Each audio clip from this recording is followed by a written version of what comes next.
और इस वक्त की बड़ी खबर दिल्ली के मंगोलपुरी से। दिल्ली के मंगोलपुरी में बीजेपी युवा मोर्चा के एक कार्यकर्ता की बेरहमी से हत्या कर दी गई। परिवार का आरोप है कि पड़ोस में रहने वाले 20 से ज्यादा लोगों ने पिटाई के बाद उसकी चाकू मारकर हत्या की। जिस लड़की की हत्या हुई उसका नाम रिंकू शर्मा है। परिवार ने दावा किया कि 4 महीने पहले राम मंदिर को चंदा लेकर रिंकू ने एक धार्मिक रैली निकाली थी, जिस पर पास में रहने वाले कुछ लोगों ने विरोध किया। उसके बाद झगड़ा बढ़ा था। परिवार के मुताबिक उस वक्त समझौता हो गया था, लेकिन एक दिन पहले 20 से ज्यादा लोगों ने रिंकू शर्मा के घर में घुसकर हमला बोला और रिंकू शर्मा की चाकू मारकर हत्या कर दी, जिससे उसकी मौत हो गई। अब कई तस्वीरें, कई वीडियो भी सामने आ रहे हैं। हालांकि परिवार का यह आरोप है कि धार्मिक रैली निकालने की वजह से विवाद बढ़ा और उसी विवाद के चलते चाकू मारकर रिंकू की हत्या की गई। वहीं पुलिस वाले ये कह रहे हैं कि जन्मदिन की पार्टी हुई, उस दौरान कुछ लोगों में लड़ाई हुई, विवाद बढ़ा, जिसके बाद ये हमला हुआ और उस हमले में रिंकू की मौत हुई। तो फिलहाल पुलिस अब सारे पहलुओं पर जांच की बात भी कर रही है। 5 लोगों को हालांकि गिरफ्तार किया गया है, लेकिन परिवार वालों का कहना है कि कुछ महिलाएं भी उसमें शामिल थी, कुछ और लोग भी उसमें शामिल थे। परिवार वाले तो ये भी आरोप लगा रहे हैं कि कुछ लोग अस्पताल में भी पहुंचे और वहां पर मृतक के भाई और उनकी मां के साथ बदसलूकी भी की, उनको भी मारने की कोशिश वहां पर की गई। अब पुलिस किस तरीके की कार्रवाई इस दिशा में करती है देखना होगा, लेकिन फिलहाल पुलिस जो है उन्होंने 5 लोगों को गिरफ्तार किया है, सीसीटीवी फुटेज खंगाल रही है और उसके बिना पर अब जांच पड़ताल आगे बढ़ती हुई नजर आ रही है। लेकिन अब इस पर सियासत भी शुरू हो चुकी है और बीजेपी कई सवाल उठाते हुए और बीजेपी सीधे तौर पर यह आम आदमी पार्टी को भी घेरते हुए नजर आ रही है कि वो ऐसे मुद्दों पर अब बोल क्यों नहीं रहे।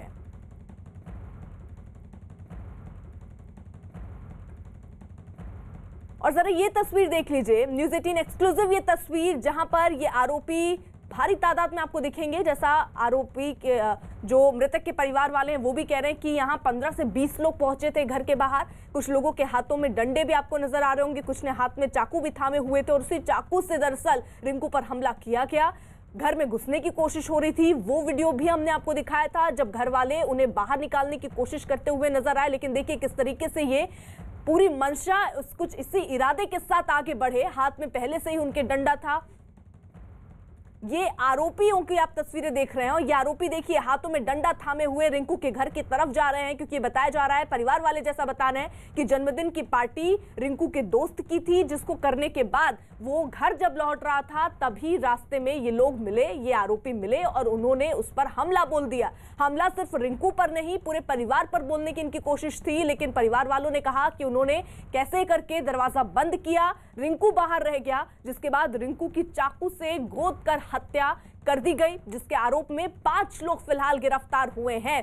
चंदन जजवाड़े हमारे साथ, हमारे सहयोगी इस वक्त जुड़े हुए हैं और पल पल देखिए वो नजर बनाए हुए हैं। उन्होंने मृतक के भाई से भी बात की, उस जगह पर भी वो मौजूद है। चंदन, कुछ अब वीडियो सामने आ रहे हैं जिसमें जो आरोपी हैं वो हाथों में डंडा थामे, चाकू थामे नजर आ रहे हैं, जो दिखा रहा है कि उनकी मंशा पहले से ही क्लियर थी, वो क्या करने वाले वो पहले से ही साफ था। बिल्कुल अर्पिता, जिस तरह के वीडियो सामने आए हैं उससे साफ है कि कई लोगों ने मिलकर के हमला किया। आप देख सकते हैं कि यहाँ पर जो घर है, परिवार वाले फिलहाल जो हैं उन लोगों ने घर के दरवाजे को बंद कर रखा है, क्योंकि काफ़ी ज़्यादा यहाँ पर आसपास के लोग भी इकट्ठा हैं जो सांत्वना देने के लिए आए हुए हैं। लोगों की बात करें, स्थानीय लोगों की बात करें तो उनमें काफ़ी आक्रोश दिख रहा है। हालांकि जिस तरह के आरोप लगाए गए हैं, आरोप के मुताबिक पुलिस सबूत इकट्ठा करी और सबूत के बाद ही इस पर कोई एक्शन लिया जाएगा। फिलहाल जो आरोपी हैं 5 को अरेस्ट कर लिया। पुलिस जो फिलहाल अभी इस घर में मौजूद है वो पूछताछ कर रही है और पूछताछ के बाद फिर इस मामले को आगे बढ़ाएगी। अभी की बात करें तो अभी जो मृतक हैं उनकी मां यहाँ पर बाहर थी, जिनका ये कहना था कि ये 5 अगस्त की ही लड़ाई का मामला है। उसके बाद से लगातार जो है वो धमकियां मिल रही थी, लेकिन पुलिस ने जिस तरह से इस मामले में कहा कि एक बर्थडे पार्टी में लड़ाई हुई थी, तो लेकिन चंदन, एक सवाल ये भी कि जब परिवार वाले ये कह रहे हैं कि धमकियां मिल रही थी, हालांकि 4 महीने पहले जब ये विवाद हुआ था धार्मिक रैली को निकालने को लेकर, उसके बाद समझौता हो गया था, परिवार वाले ये भी कह रहे हैं। अब परिवार वाले ये भी कह रहे हैं कि धमकियां मिल रही थी, क्या उसकी शिकायत पुलिस में दर्ज कराई गई थी? नहीं, देखिए इस मामले में सीधा जो है रिंकू शर्मा के भाई का कहना है कि हमने उस समय कोई शिकायत नहीं की थी, यानी कि वो जो लड़ाई थी या वो जो विवाद था धार्मिक यात्रा निकालने को लेकर के, उस समय पुलिस से कोई शिकायत आधिकारिक तौर पर नहीं की गई थी। लेकिन उसके बाद ये लगातार बता रहे हैं कि धमकियां मिलती थी, जहां भी वो दिखते थे सामने तो धमकी दी जाती थी, लेकिन उस धमकी के बावजूद भी परिवार की तरफ से कोई भी शिकायत या पुलिस में कोई FIR दर्ज नहीं कराई गई।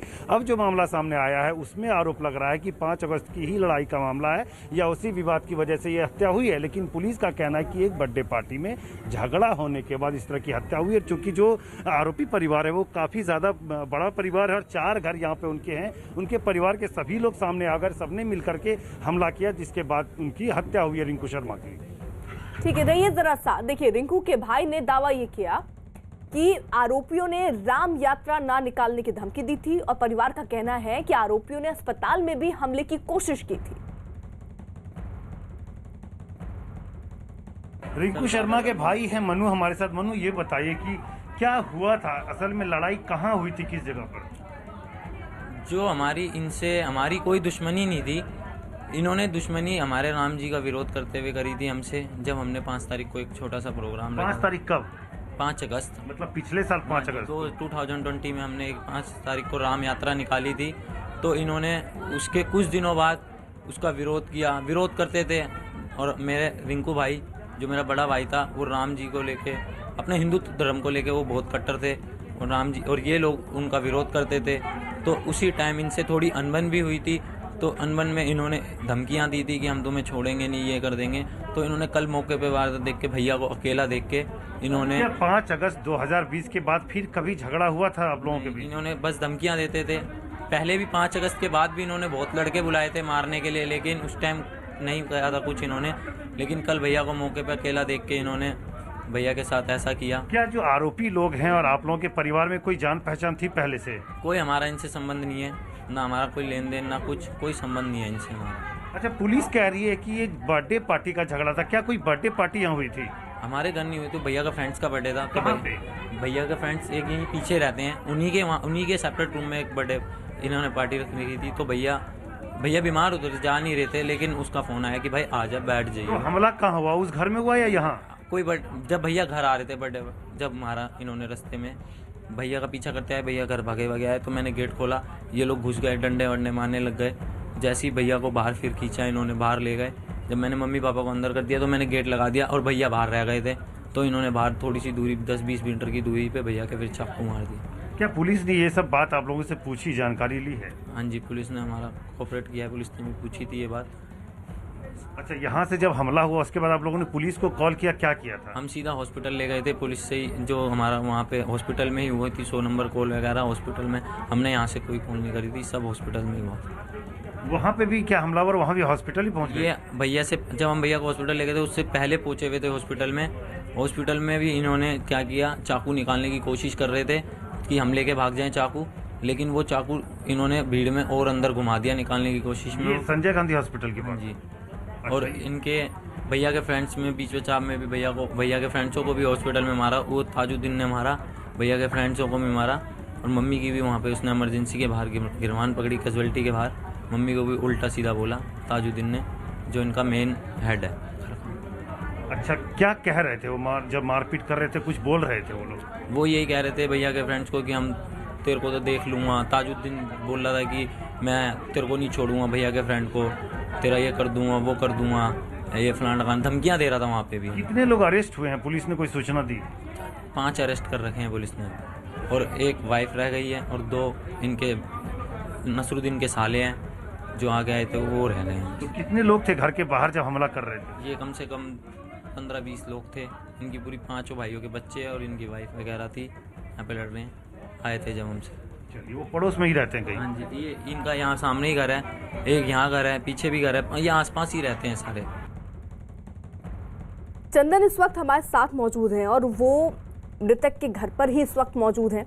चंदन, क्या पुलिस वाले वहां पर पहुंचे हैं? क्या परिवार का बयान वहां पर लिया जा रहा है? बिल्कुल, देखिए अर्पिता, पुलिस वाले पहुंचे हुए हैं और घर का दरवाजा हम आपको दिखाना चाहेंगे। तो यहाँ पर इंक्वायरी चल रही है, पूछताछ चल रही है, इसलिए दरवाजे को बंद कर दिया गया है।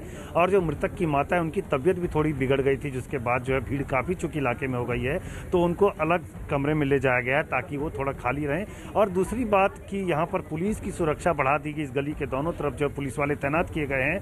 इसके अलावा घर के दरवाजे पर भी पुलिस वाले की तैनाती की गई है, क्योंकि मामला एक तरह से रंग बदल रहा है, लगातार राजनीतिक बयानबाजी हो रही है, तो निश्चित तौर पर मामला सेंसिटिव हो सकता है। इसको देख करके पुलिस ने यहाँ पर सुरक्षा कड़ी कर दिया है। जहाँ तक मोहल्ले के लोगों की बात है तो वो लगातार इस मसले को लेकर के आक्रोशित हैं। कुछ लोगों से बात करते हैं।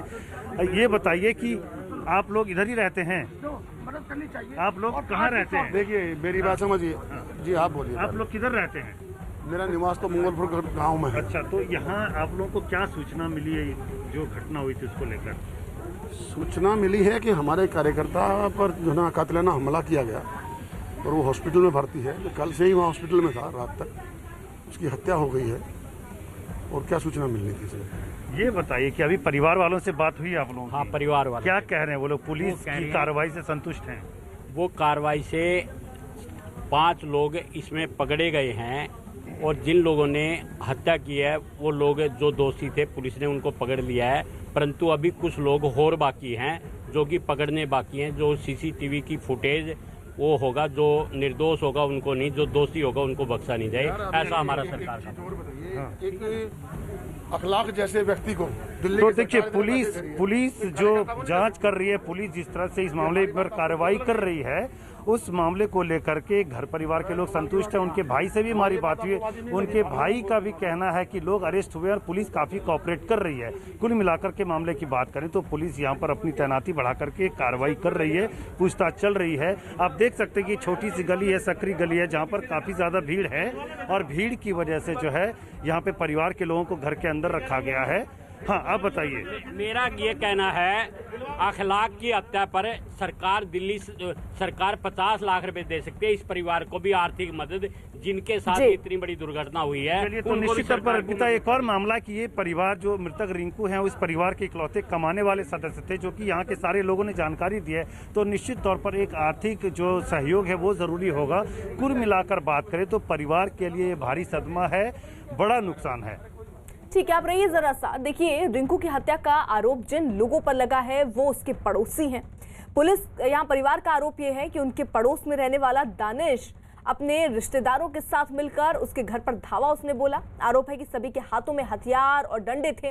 रिंकू के परिवार ने यह भी दावा किया कि घर के बाहर आरोपियों ने गाली गलौज की, जिन्हें रोकने के दौरान कहासुनी बढ़ गई। आरोप ये भी कि इस दौरान हमलावरों ने रिंकू पर चाकू से हमला कर दिया, जिससे उसकी मौत हुई। पहली तस्वीर रिंकू के घर के हमले की है, जबकि दूसरी तस्वीर में वो आरोपी है जिन पर हमले का आरोप है। चंदन हमारे साथ लगातार मौजूद है और देखिए, इस वक्त पुलिस भी पहुंची है, पुलिस की एक टीम, और परिवार वालों से उनका बयान भी लिया जा रहा है। लेकिन सवाल ये है चंदन कि ये जो जितने हमलावर, क्योंकि परिवार वाले ये कह रहे हैं कि 15 से 20 हमलावर वहां पर पहुंचे थे, क्या ये 15 से 20 हमलावर क्या एक ही परिवार के हैं या आस पड़ोस में रहने वाले लोग हैं? बिल्कुल, देखिए, जिस तरह से पीड़ित परिवार ने बताया कि हमलावर एक ही परिवार का है और बड़ा परिवार है, 5 भाई हैं, उनके पूरे परिवार ने आकर के हमला किया, लाठी डंडे और चाकू लेकर के। और यहाँ पर 4 घर कम से कम बताए गए हैं कि 4 घर हैं और चारों घरों से लोग आए, उसके बाद हमला किया है। हाँ, बताइए। ये जो हमला हुआ ये अलग अलग परिवारों के लोग हैं, इकट्ठे परिवार के लोग नहीं, ऐसा जानकारी। नहीं, उनके भाई का कहना है कि ये 5 भाई थे और इनके 4 घर इलाके में वो लोग आए हुए थे। तो ये बात है। साथ में जो हमलावर है उनमें से एक जो मुख्य इसमें आरोपी है, उसके साले का भी नाम इसमें लिया गया कि 2 साले भी थे। तो पुलिस ने कुल मिलाकर के, जो परिवार के लोग बता रहे कि 5 लोगों को अरेस्ट किया है, लेकिन फिलहाल जो अभी भी जांच चल रही है मामले की, और जो सीसीटीवी कैमरे की फुटेज सामने है उसमें पहचाना जा रहा है कि कौन कौन से लोग शामिल थे। 15 से 20 लोगों का नाम लिया जा रहा है, हालांकि गिरफ्तारी अभी 5 की हुई है। तो देखना होगा कि इस अपराध में और कौन लोग डायरेक्ट इन्वॉल्व थे, क्योंकि भीड़ जब लगती है कुछ लोग शायद बचाने की भी कोशिश कर रहे हैं, जिस तरह से मोहल्ले के लोग बता रहे हैं। और पहले भी इस तरह के हमले की कोशिश हुई। तो तमाम चीज़ों को लेकर के पुलिस अभी जांच कर रही है, पूछताछ कर रही है। उसके बाद इस मामले पर पुलिस अपनी तरफ से बयान देगी कि असल मामला क्या था।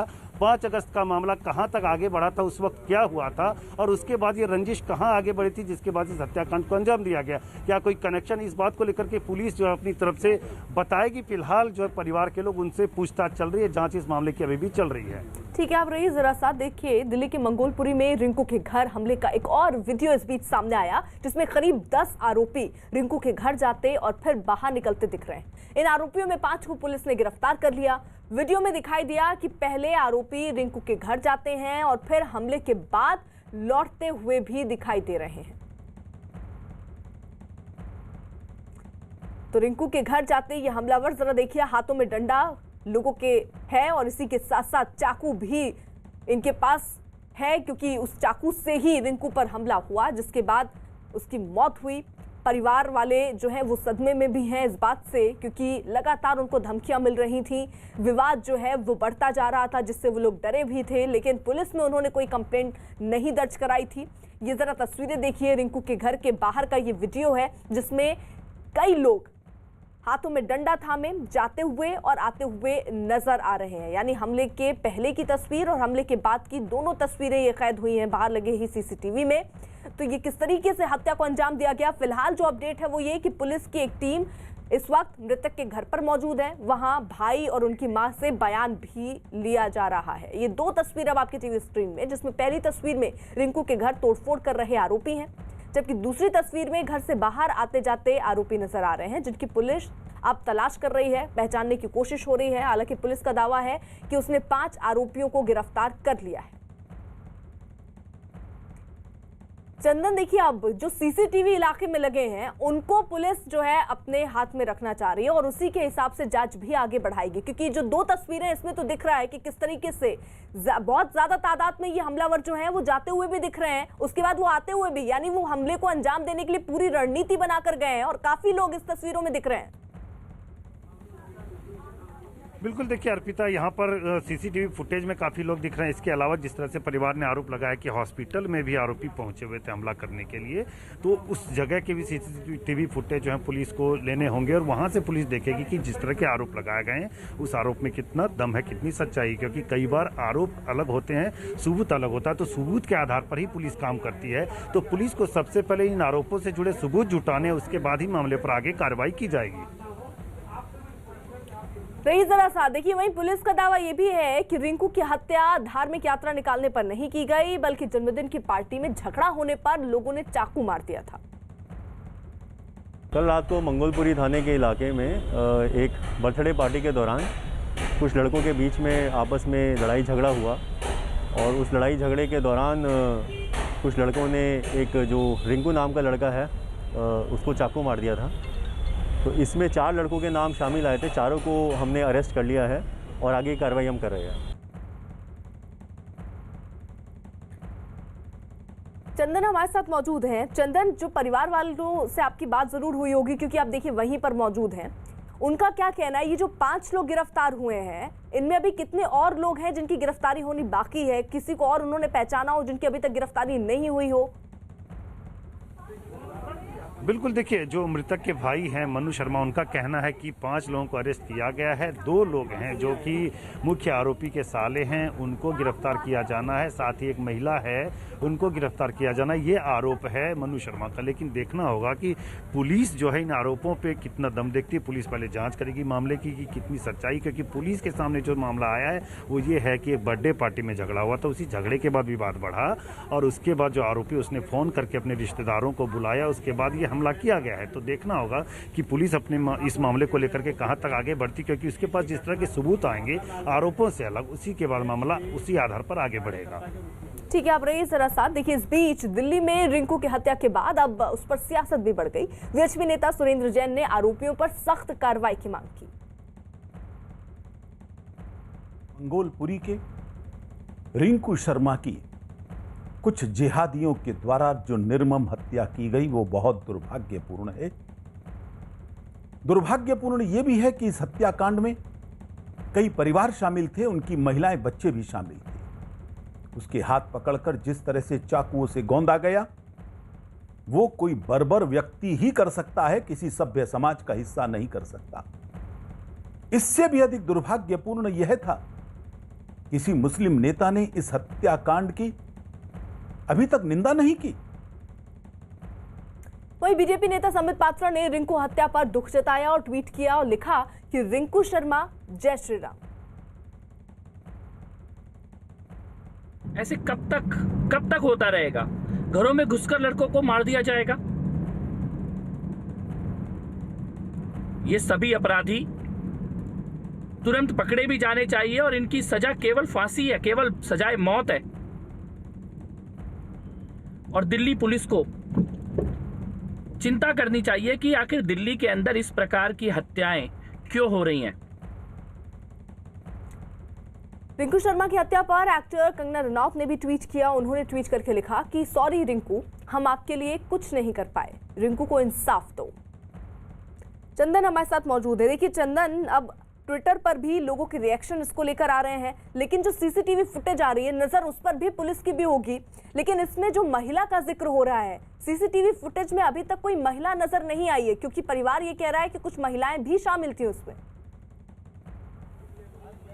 बिल्कुल, देखिए यही बात है कि जिस तरह के आरोप लगाए गए हैं, पुलिस केवल आरोप पर एक्शन नहीं लेती, उसको सबूत चाहिए। वो पुलिस उसी सबूत को जुटाने में लगी हुई है, क्योंकि हम देख रहे हैं कि इलाके में भी कई सीसीटीवी कैमरे लगे हैं, हॉस्पिटल में सीसीटीवी कैमरे होते हैं, तो पुलिस सारे सबूत इकट्ठा करने के बाद ही किसी को अरेस्ट करेगी, क्योंकि केवल आरोप लगने पर पुलिस अगर मामले को आगे बढ़ाएगी तो ये उसके लिए फेल्योर होगा, क्योंकि इसे कोर्ट में सबूत पेश करना होगा। कुल मिलाकर देखना है कि पुलिस जो कितने सबूत जुटाती है और किन किन लोगों को इसमें अरेस्ट किया जाता है। ठीक है, आप नजर बनाए रखिए। और अब बड़ी खबर लद्दाख में एलएसी पर चीन को मुंहतोड़ जवाब देने वाली भारतीय सेना की जाबाजी से जुड़ी। भारतीय जवानों के हौसले के सामने चीन की सेना पीछे हटने को मजबूर हो गई और पिछले साल मई में गलवान घाटी की झड़प से शुरू हुआ तनाव अब शांत होता नजर आ रहा है। भारत और चीन की आपसी सहमति से एलएसी के फॉरवर्ड लोकेशन में तैनात सैनिक और टैंक को वापस भेजना शुरू कर दिया गया और इसकी शुरुआत हुई है पेंगोंग के फिंगर एरिया से दक्षिणी छोर से। पिछले दिन कुछ तयशुदा जगह तक दोनों देशों के टैंक लौटे। वहीं पेंगोंग के उत्तरी छोर यानी फिंगर एरिया से भी चीनी सैनिकों की संख्या कम होनी शुरू हो गई। समझौते के तहत पिछले 10 महीनों में भारत और चीन जो भी अस्थायी निर्माण फिंगर 4 से 8 के बीच बनाए गए उन्हें भी हटाया जाएगा। हमारे साथ हमारे सहयोगी सीधे लेह से जुड़ चुके हैं, संदीप बोल, उनका रुख कर लेते हैं। यानी संदीप, किस तरीके का ये समझौता हुआ जरा बताइए और कितने फेज में ये दोनों ही तरफ से सेनाएं जो है पीछे हटेंगी? देखिए, समझौता हुआ है जितने भी ईस्टर्न लद्दाख में जो फ्रिक्शन पॉइंट बने हैं पिछले 10 महीने के अंदर, जिसमें पेंगोंग लेक है, गोगरा है, गलवान है और बहुत सारे ऐसे इलाके हैं जहाँ पे कि और सदर्न पार्ट है, तो ये कुछ एक फ्रिक्शन एरिया है। यहाँ पे फ्रिक्शन जो है कम करना है, यानी कि दोनों देशों की सेनाएं जो आईबॉल टू आईबॉल कांटेक्ट में है उनको पीछे करना है। लगातार 9 बार कोर कमांडर स्तर की बातचीत हो चुकी है और उसके बाद आखिरकार एक हल निकला और उसमें जो है चीन को वो सारी बातें माननी पड़ी जो कि भारत कह रहा था। चूँकि ये एक बड़ा लंबा प्रोसेस है, धीरे धीरे इस प्रोसेस को आगे बढ़ाया जाएगा और फेज़ बाय फेज़ मैनर में जो है इस पूरी डिसएंगेजमेंट को अंजाम दिया जाएगा। और जिसके लिए पहली जगह चुनी गई वो है पेंगोंग। सो पेंगोंग के जो नॉर्थ बैंक और साउथ बैंक है वहाँ पे सबसे पहले जो है डिसएंगेजमेंट का प्रोसेस शुरू हुआ है। माना जा रहा है कि 15 से 20 दिन के अंदर जो है यहाँ पे पूरी तरीके से डिसएंगेजमेंट हो सकता है और उन सब इलाकों तक जहाँ तक कि दोनों देशों ने तय किया है कि आपकी सेनाएं इतनी दूर तक रहेंगी वहाँ तक जा सकते हैं। और उसके बाद जैसे ही ये पहला फेज़ ख़त्म होगा फिर 48 घंटे के अंदर कोर कमांडर फिर बैठेंगे और उसके बाद फिर तय होगा कि नेक्स्ट जो फ्रिक्शन पॉइंट है उससे कैसे किस तरीके से जो है सेना को पीछे करना है। लेकिन इतना तो तय है कि चीन जो लगातार अपनी मनमानी दिखाता रहा है, चाहे वो ज़मीन पर हो चाहे वो बातचीत की मेज़ पर हो, लेकिन इस बार भारतीय सेना के सामने जो है उसकी नहीं चली, ना ज़मीन पे ना बातचीत की मेज़ पर। ठीक है सर, रहिए साथ। देखिए, एलएसी पर पिछले कई महीनों से दोनों देशों की सेनाएं आमने सामने थीं और तनाव का माहौल बना हुआ था। ऐसे में भारत ने चीन पर कड़ा रुख अपना लिया, लेकिन जब चीन से समझौता हुआ तो खुद रक्षा मंत्री राजनाथ सिंह ने दोनों सेनाओं के पीछे हटने की जानकारी दी। पेंगोंग लेक एरिया में चीन के साथ डिसएंगेजमेंट का जो समझौता हुआ है उसके अनुसार दोनों पक्ष फॉरवर्ड डिप्लॉयमेंट को phased, coordinated and verified manner में हटाएंगे। चीन अपनी सेना की टुकड़ियों को नॉर्थ बैंक में फिंगर 8 के पूरब की दिशा की तरफ रखेगा और इसी तरह भारत भी अपनी सेना की टुकड़ियों को फिंगर 3 के पास अपने permanent base Dhan Singh Thapa post पर रखेगा। लेकिन संदीप, यहाँ सवाल तो ये भी है कि चीन की फितरत पर भरोसा कैसे किया जाए। हर बार समझौते हुए हैं और हर बार हमने देखा है चीन कुछ ना कुछ अपनी आनाकानी वहां पर करता है। क्या इस बार भी कुछ ऐसी उम्मीद दिख रही है? क्योंकि धीरे धीरे ही हटना है, हो सकता है वो एक फेज पे पीछे हट जाए, दूसरे फेज पे पीछे हट जाए, लेकिन तीसरे चौथे पर दिक्कत पैदा करे। बिल्कुल अर्पिता, आपने बहुत बढ़िया जायज़ सवाल उठाया है, क्योंकि ये जो बातचीत हुई थी, या आप याद होगा कि पहली बार जब कोर कमांडर स्तर की बातचीत हुई थी, उस वक्त तय किया गया था कि किस तरीके से डिसंगेजमेंट होगा। पहले फेज़ का डिसंगेजमेंट हुआ, थोड़ी थोड़ी जो है सेनाएं पीछे हुई, लेकिन उसके बाद किसी भी तरीके डिसंगेजमेंट नहीं हुआ। लेकिन अब चूंकि खुद रक्षा मंत्री सदन में बोल चुके हैं, साथ ही जो चीन के विदेश जो रक्षा मंत्रालय वहां से बयान आ चुका है, तो ऐसे में लग रहा है कि शायद चीन जो है अब इस तरीके की हरकत ना करे। लेकिन चीन का जो इतिहास रहा है, काम करने का इतिहास रहा है, उसको जो है भाप पाना और उसको देखते हुए भारत को भी पता है कि कुछ भी हो सकता है। और यही वजह है कि हम लोग भी पूरी तरीके से वेरीफाइड कर रहे हैं, क्योंकि खुद रक्षा मंत्री ने कहा वेरीफाइड मैनर में, यानी कि वेरिफिकेशन हर लहजे में, हर लिहाज पे और हर जगह पे हो रहा है कि चीन अपनी बातों पे आ रहा है या नहीं, या उससे अलग दिशा पकड़ रहा है। बिल्कुल, और बिल्कुल भरोसे लायक देखिए चीन है नहीं, इसलिए भारत भी पूरी तरीके से तैयार है। उधर राहुल गांधी लगातार चीन पर भारी पड़ती केंद्र सरकार पर निशाना साधते नजर आ रहे हैं। उन्होंने 24 घंटे के भीतर दूसरी बार चीन के मुद्दे पर सियासत करने की कोशिश की, जिस मुद्दे पर पूरे देश को एकजुट नजर आना चाहिए था, उस पर राहुल चीन का पक्ष लेते नजर आए। मुझे इंडियन आर्मी पे भरोसा है, एयरफोर्स पे भरोसा है, नेवी पे भरोसा है, हिंदुस्तान की जनता पे भरोसा है। प्रधानमंत्री की जिम्मेदारी इस देश की रक्षा करने की है। प्रधानमंत्री ने वो जिम्मेदारी निभाई नहीं है। हमारी जमीन उन्होंने चाइना को दी है। टीवी पर पहली बार शुरू हुआ है एक अनोखा शो, बायजूस यंग जीनियस। 13 फरवरी को शाम 7 बजे न्यूज़ 18 इंडिया पर देखिए 3 वंडर किड्स एक साथ, जिनके लिए मैथ्स और नंबर सिर्फ खेल हैं और उनके आगे कैलकुलेटर भी फेल है।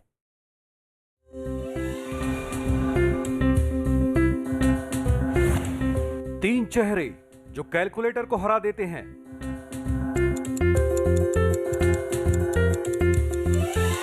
तीन चेहरे जो नंबरों से खेलते हैं, नंबरों में जीते हैं।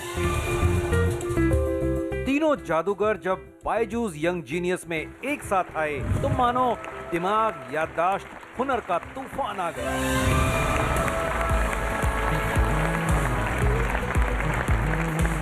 आइए, बैठिए बैठिए।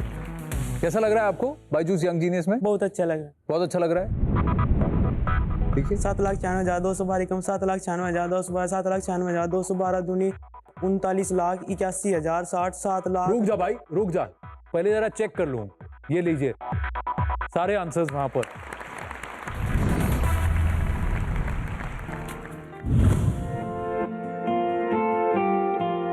राठी जी का बेटा तो कमाल का है, चलता फिरता कैलकुलेटर है।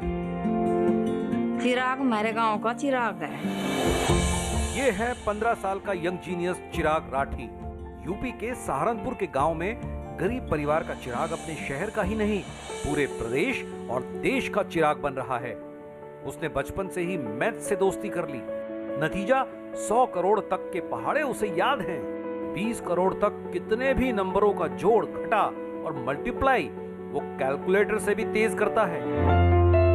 3 सेकंड में ही किसी भी बड़े से बड़े नंबर का स्क्वायर या स्क्वायर रूट, क्यूब और क्यूब रूट बता देता है। ये सब बिना किसी स्पेशल ट्रेनिंग के सरकारी स्कूल में पढ़ते हुए। माँ बाप के पास पैसे नहीं थे, इसलिए किसी ओलंपियाड में भाग नहीं ले सका। चिराग को आज के दौर की शकुंतला देवी कहा जा रहा है। मैथ का शौक जब मैं 4th क्लास में था तो हमारे टीचर ने हमको 50 तक टेबल्स याद करने के लिए दिए, तो मैंने 100 तक कर लिए। तो उन्होंने कहा अगर तुम 300 तक याद कर लोगे तो तुम्हें मंच पर बुलाया जाएगा। तो फिर मैंने 300 की जगह 500 तक कर लिए। और फिर ऐसे ही मेरी मैथ में इंटरेस्ट बढ़ गया, टेबल में इंटरेस्ट बढ़ गया। तो फिर मैंने 500 से 1000, धीरे धीरे 5,000, फिर 10,000, फिर लाखों में, और फिर ऐसे ही 100 करोड़ तक हो गए। ये है 11 साल का यंग जीनियस जयादित्य शेट्टी। जयादित्य मुंबई में रहता है, लेकिन उसे जानती पूरी दुनिया है। उसके नाम 2 वर्ल्ड रिकॉर्ड्स हैं। 2019 में उसने मैथ्स, मेंटल मैथ्स और स्पीड रीडिंग से जुड़ी सबसे प्रतिष्ठित चैंपियनशिप मेमोरियाड टर्की ओपन चैंपियनशिप जीती। उसके मुकाबले में थे 13 देशों के 168 चेहरे। जयादित्य बाइनरी नंबरों को याद करने में माहिर है। मैंने और मेरे पापा ने ऐसे बाइनरी कोड्स बनाए हैं जिसकी मदद से मैं 1000 से भी ज्यादा बाइनरी डिजिट्स याद कर सकता हूँ। 0000000। कितने भी नंबर उसे एक बार दिखाइए और वो बाद में हूबहू उसी पैटर्न में उन्हें बता देगा। 29 September 2017. Friday. How do you know that? How is that possible? Jayaditya खुद को एथलीट की तर्ज पर मैथलीट कहता है, लेकिन लोग उसे आज के दौर का आर्यभट्ट कहते हैं। वाओ, फैबुलस, तुम गले मिलो मेरे भाई। ये लो, फुल ग्रीन। ये है 10 साल की यंग जीनियस अवंतिका कांबली। मुंबई की सिर्फ 10 साल की ये लड़की मैथ्स चैंपियन है। हाल ही में दुबई में मेंटल मैथमेटिक्स इंटरनेशनल चैंपियनशिप में उसने यंगेस्ट अचीवर्स का अवार्ड जीता। I'm Avantika Kambli. I'm 10 years old and I'm a young mathematician from Mumbai. I'm an international champion in square roots. Avantika आंखों पर पट्टी बांधकर 20 सेकंड से भी कम वक्त में रूबिक क्यूब की पहेली सुलझा चुकी है।